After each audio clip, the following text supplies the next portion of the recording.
Again, back to Mr. Evans, the role of the diaspora, that's almost 1 million, I believe, of Velicham Tamils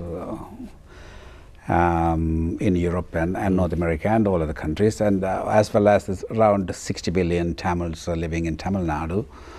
We are all taking a big role in the perspective of solution that we could find for the Tamil people. And the role of, if you take the Velicham Tamils alone, right, we have some organizations such as TGTE, and Pon Balarajan is the Speaker of the TGTE Parliament.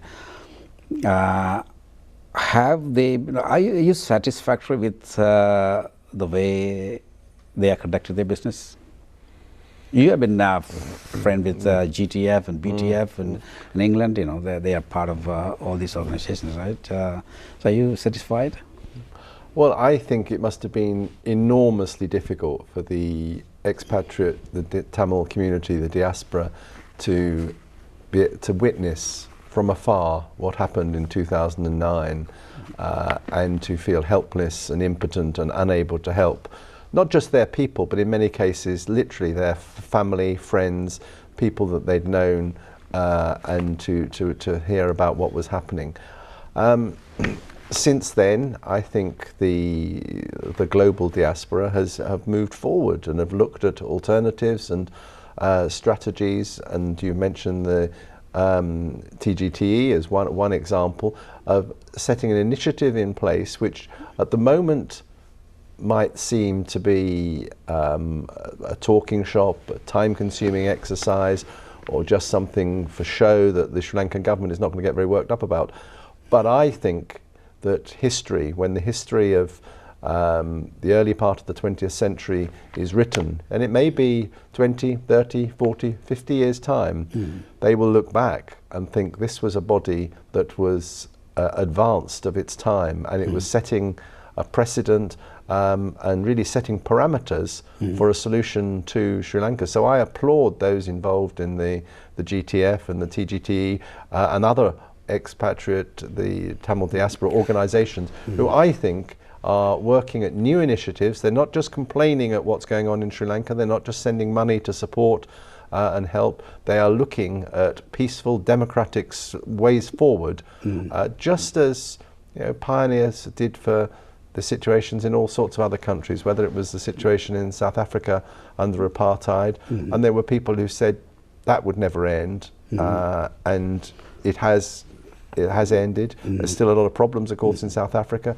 but immense progress has been made.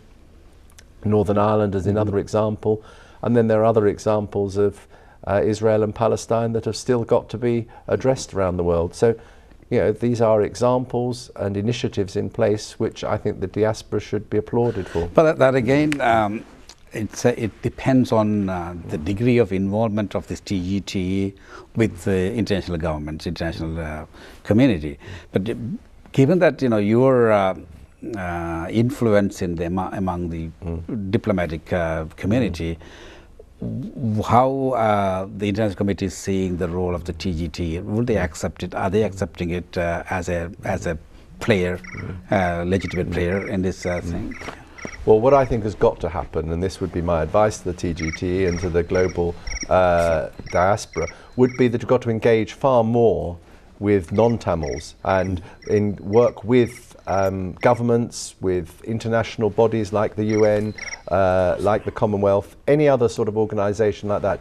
The idea of just Tamils talking to Tamils is in itself not as productive, and it brings tensions and issues. So the more times that the Tamil community can talk with politicians who perhaps haven't got extensive experience of the situation, the new politicians coming to the fore, people who are just getting elected, people at different levels of council and regional government and national governments, work with new governments all over the world. There are new governments coming into play. There's a new president in France. I don't know if the French Tamils have engaged with him, the Socialist Party.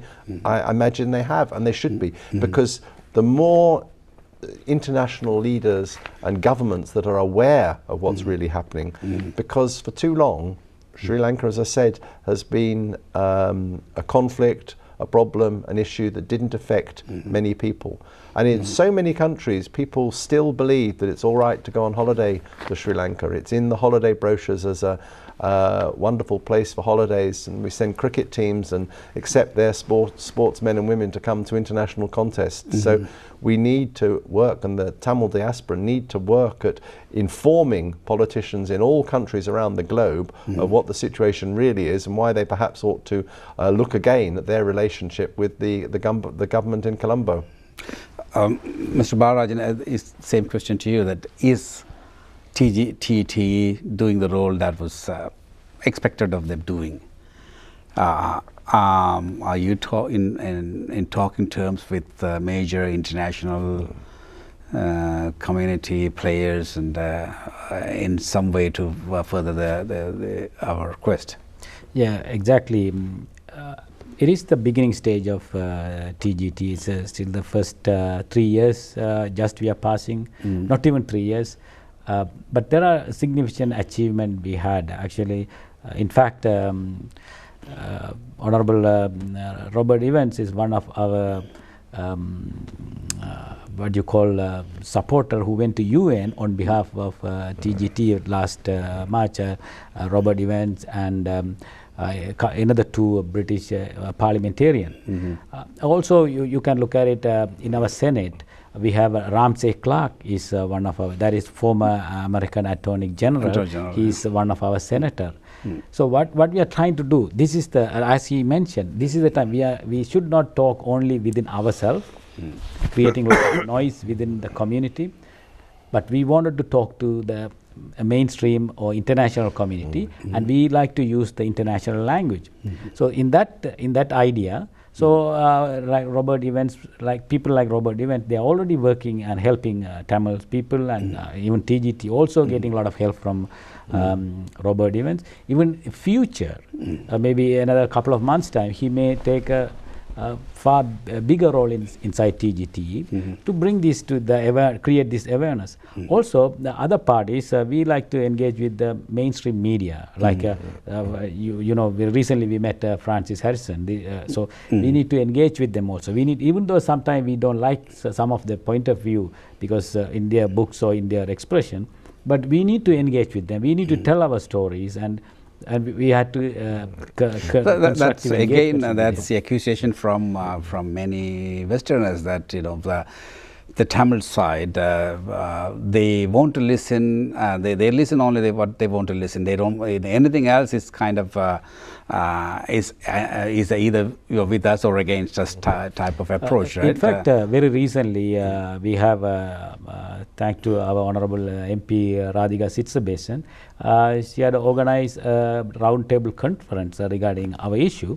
The TGT was invited, and I think was the Canadian government, the Conservative Party was Conservative, not Conservative Party, but NDP and their foreign affairs critic and others, they were participated in that meeting. It was very constructive meeting. So what we are trying to do is we are telling especially the NDP party, what are the issues, what past issues and the present issues, what is going to the future. So this was engaging. So we are trying to engage, and we need to speak the international language, engaging with that. That is happening. But is that enough happening? No. So we need to do more. There is a perception out there that the TGT is the vestige of a LTT or some kind of remnant entity. So do you think they should distance themselves from the past of the LTT, the ghost of the LTT?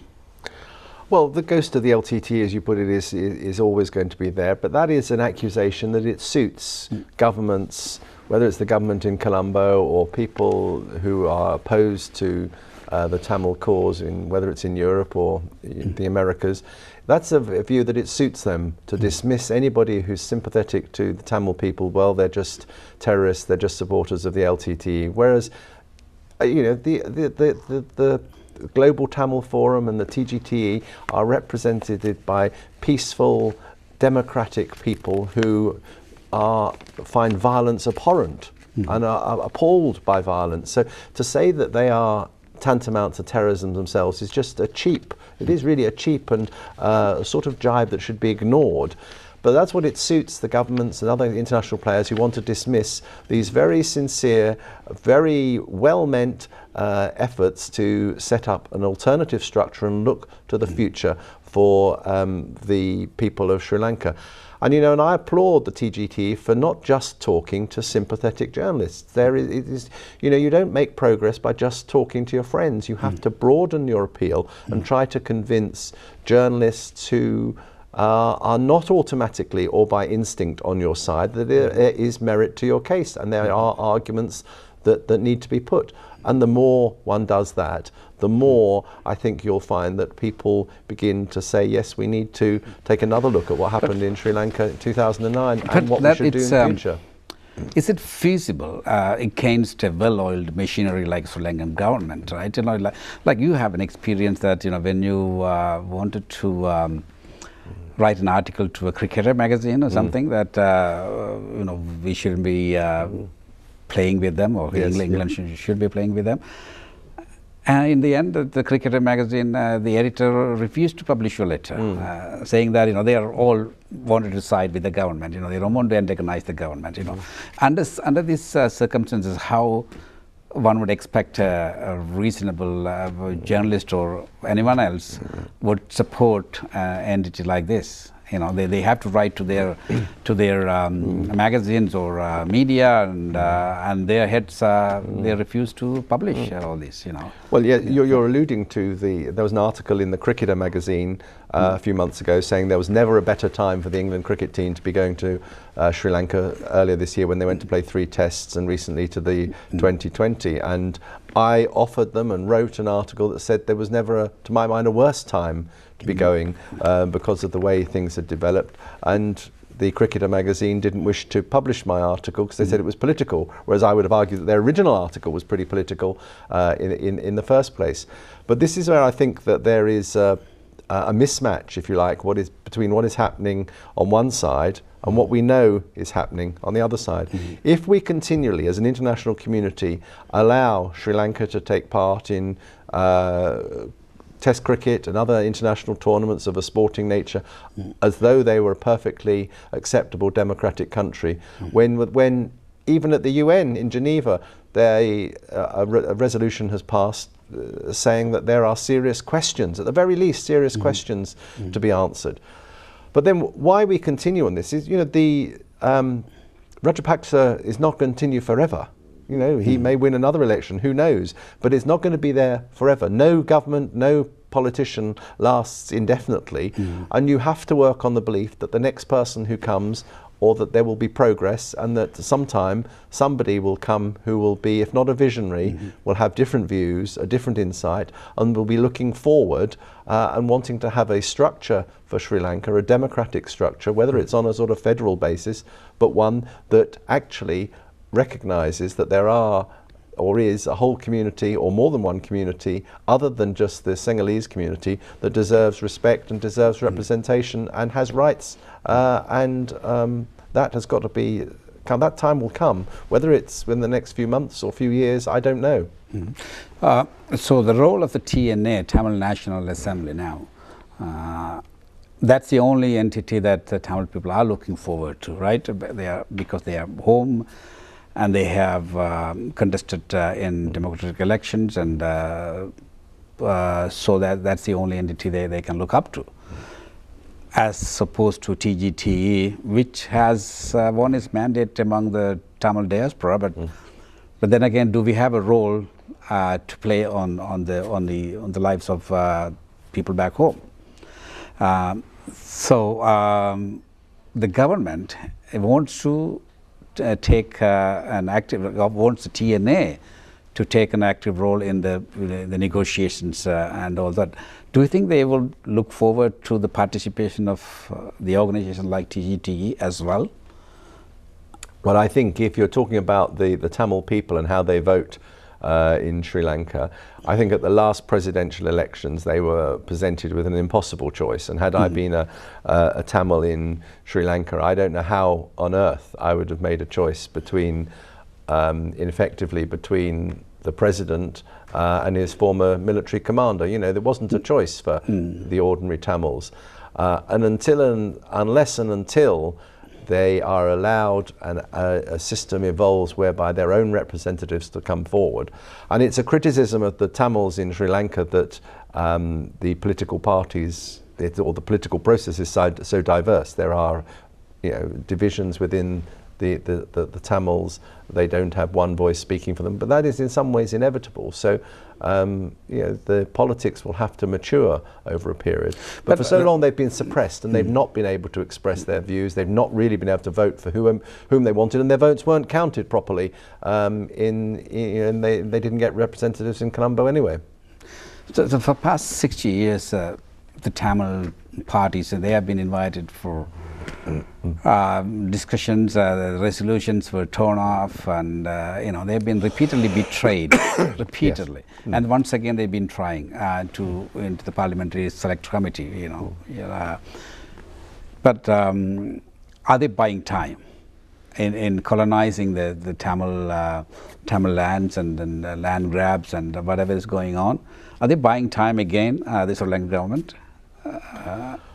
Well, I think the Sri Lankan government is now involved in a quite abhorrent process of apparently destroying Hindu temples, trying to encourage Sinhalese Buddhist people to settle in, and probably paying them to do so, I don't know, to settle in areas where they wouldn't naturally want to go to try and dissipate the whole country. And you know, I think it's a quite appalling process, but it's not a long-term solution. You know, the history of the world is that military power and military strength can end conflict. Whether this was the Second World War or former Yugoslavia, the power of the military, and sometimes with international intervention, can bring about an end to the conflict. But the only way that you get a lasting peace and can move forward is if you have democratic structures in power and institutions. And you look at that from the whole of Europe after the Second World War, which was destroyed. It was a military victory for the Allies with support, you know, obviously the Americans playing a huge role, and Germany and the Nazis were destroyed. The way forward for lasting peace in Europe since then has been to have democratic governments in Germany and all the other countries, and a European Union where the countries come together. In Northern Ireland, where there were warring parties over a religious divide, the way forward and the delicate peace that we have now is because they have a power-sharing assembly where Protestants and Catholics sit together round a table discussing the way forward and having verbal arguments and probably hatreds and difference of opinion across the table rather than armies and soldiers massed. And that is going to be the only way forward for Sri Lanka, is to have a democratic solution. But that was made possible since the arrival of Sinn Féin. Before that political entity was is out there, Britain didn't want to negotiate with, even acknowledge that. But Sinn Féin is as a product of IRA. Yeah, so, but before Sinn Féin come to existence, there was no negotiations at all, but none whatsoever. Well, right? the British government we now know, British government were negotiating with Sinn Féin when at the same time as they had a policy of saying no negotiations. So they played a double. Yes, you know. So I think British government recognised that there had to be a discussion, there had to be an alternative, and you know, I applaud all those who've been involved in where we're at the moment. But there cannot be, to my mind, using that as an example, using just about every other example around the world, there cannot be, you know, another one, you can bring an example in Nepal if you wanted to. You cannot get a lasting peace that holds together unless you have democratic structures in place. You see, most of Sri Lanka now is controlled by troops, by Sinhalese troops from Colombo, speaking a different language to the Tamils and probably not understanding Tamil at all. I don't know. I'm guessing that most of the Sinhalese troops don't understand a word of Tamil, and they're relying on the Tamils to understand Sinhalese. That is not the way for a lasting peace and for the country to develop and prosper in the way that it can. It's not a way forward that allows Sri Lanka to realise its full potential. And unless and until Colombo is prepared to initiate proper democratic principles for the North and East that isn't just putting in place pet Tamil leaders who are actually answerable or puppet answerables to Colombo. There won't be a body or a process or a democracy that has the confidence of all the people in the country. And it's going to be difficult, but I don't see any alternative. And as I say, the history of the world would suggest that that is the only way forward.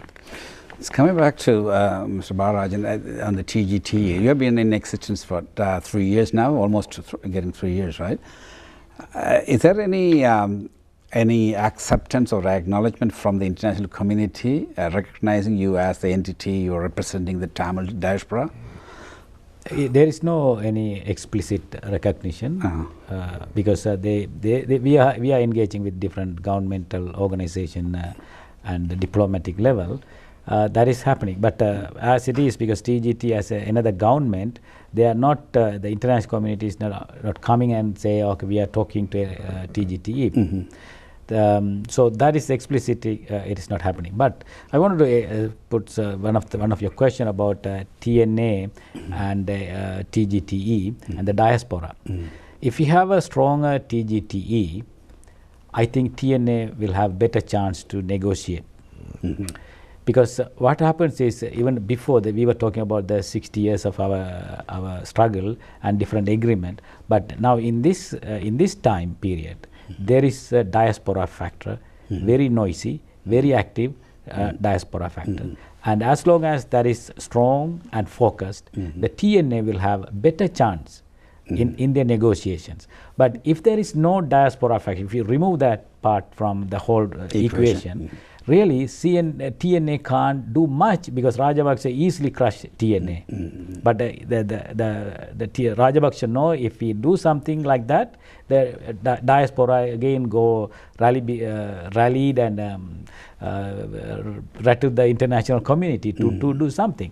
So this the most important thing is for us to understand the whole picture. The TNA is a very important factor in Sri Lanka. Outside, we need to have a stronger TGTE kind of structure that will strengthen the. So as Robert said, the history will tell after 10-15 years what we started now.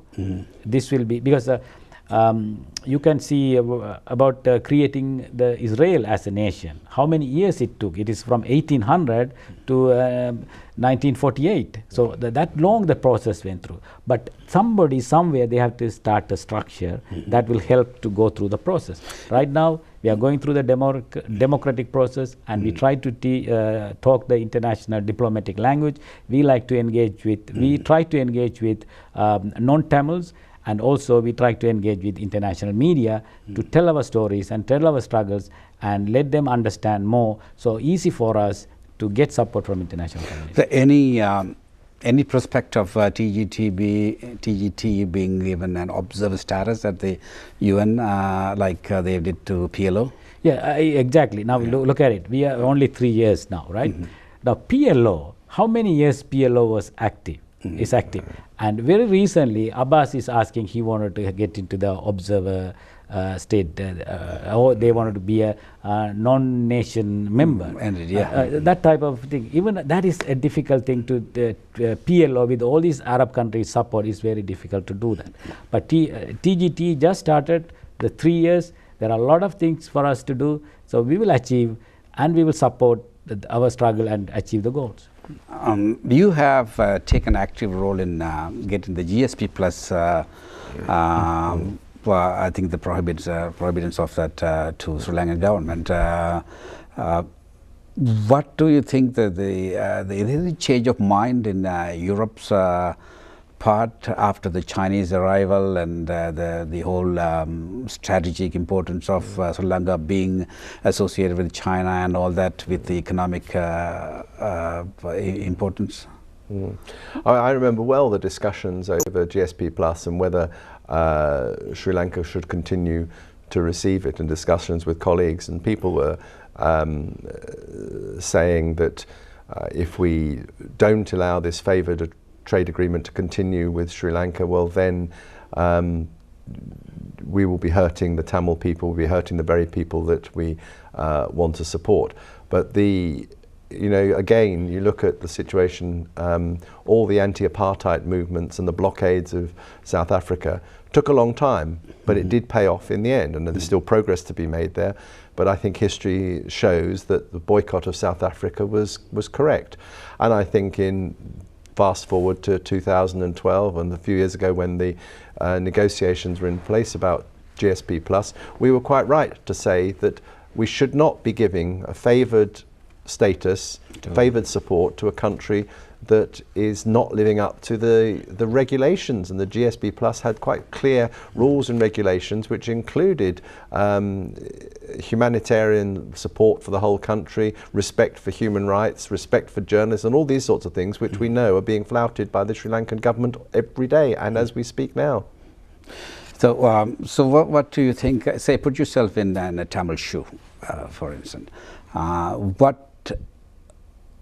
What can we do from now on to win the hearts and minds of the international community, to take a bigger role in bringing up the political solution, speeding up the political solution, and the UN's roles? What can we do as diaspora, apart from the TGT's role?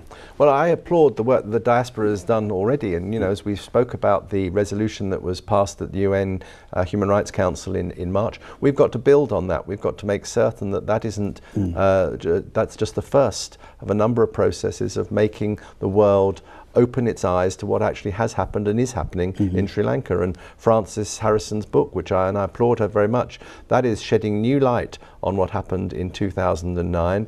And we need to use every avenue we have got, when the GTF, the TGTE, every other organisation, and not just in Canada but the United States and in Europe, to talk with more people, to bring new people into the equation, to explain the situation and look at reasonable, sensible, well-balanced alternatives. And having a government in exile is, I think, a very good idea and a way forward, because politics change and prime ministers and presidents change, and the existing regime in Sri Lanka won't be there forever. And when new people come along, we hope that they will be better, more reasonable, more balanced, and that we can move forward to a sensible democratic solution. Yeah.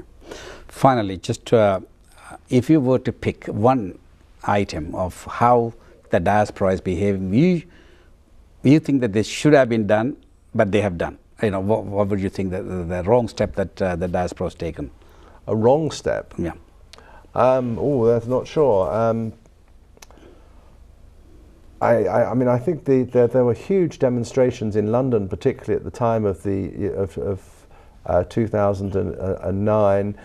The demonstrations in London brought London to a standstill and were very positive from that point of view. I'm not sure then that waving the LTTE flag was necessarily going to endear them to hostile quarters of the British press or the British politicians, because the symbolism of that, and it was then a banned organisation in Britain. But that's minor, really. I think that the inter-Tamil warfare in Britain is not helpful either. The Tamil on Tamil crimes and the allegations of corruption don't help. But that is inevitable in a people who are struggling, whether it's struggling in London as diaspora or Toronto, or by reflection or by comparison, the struggles of the people in Tamil Eelam in the north of Sri Lanka. The struggles of the Tamil people in other parts of the world pale into insignificance. So of course there are things that people would do differently, and if they had their time again, they'd look at and perhaps say that wasn't the most wise course, but history will tell. Mr. Balarajan, what is your assessment of how, the same question to you, right? What do you think that we should have achieved? I wish we hadn't done that. That kind of point in your observation. Exactly, because we are doing a lot of in-talking and in-fighting, more than what we should do with the mainstream. We spend more energy in that rather than because in a day you in a day we spend a lot of time on fractional issues. So now, for example, a typical example, very recently the British government announced that there will be a referendum for the Scottish independent in next autumn in UK. So now the Tamil diaspora has to study how because it from 1707 and now 2012. Yes, now almost all these yeah. thing and all these a lot of changes happen, but still the Scottish people, they have a chance to voice their independent, whether they like it or not. That's up to them. That opportunity has given. Now, how many diaspora organizations picked on that and try to research on it and how to copy that type of working agendas? So this is an issue we have. We need to, for another simple example I can tell you, in Spain, you know, Catalan, east part of the Spain, the Catalan province, and they are a distinct nation. They are different from the major Spanish culturally culture. and Culture, linguistically, food yeah. and everything is different. It's like us, exactly. Now, the Catalan leader is asking European Union, not the Spanish government. Madrid government. They wanted to have a referendum for him. They're telling the European Union, you need to make sure our people have the right to vote and decide what they want. Yeah. They are not so the world has a lot of stuff happening and a lot of things we can see as an example and how we are going to focus on that. But are we? So we are missing that one. Very few people doing that one. But we need to engage that way and how we can do certain things. So international community come and help us to achieve the goal of freedom. On that note, that's what you are having the services of Mr. Evans, and he has a lot of he has already done many things for Tamil community, Tamils all over the world, and we certainly appreciate that. And then we wish you the continued success and be part of our community and help our people be free. Thank you. Thanks very much. Thanks for attending this interview, and it was a pleasure. It was a short visit, and we'll definitely meet again. Thanks, Mr. Balarajan. Thank you. Thanks. That's all for today. அடுத்த தடவை இன்னொரு வெளிச்சத்தின் மூலம் சந்திக்கும் வரை வணக்கம்.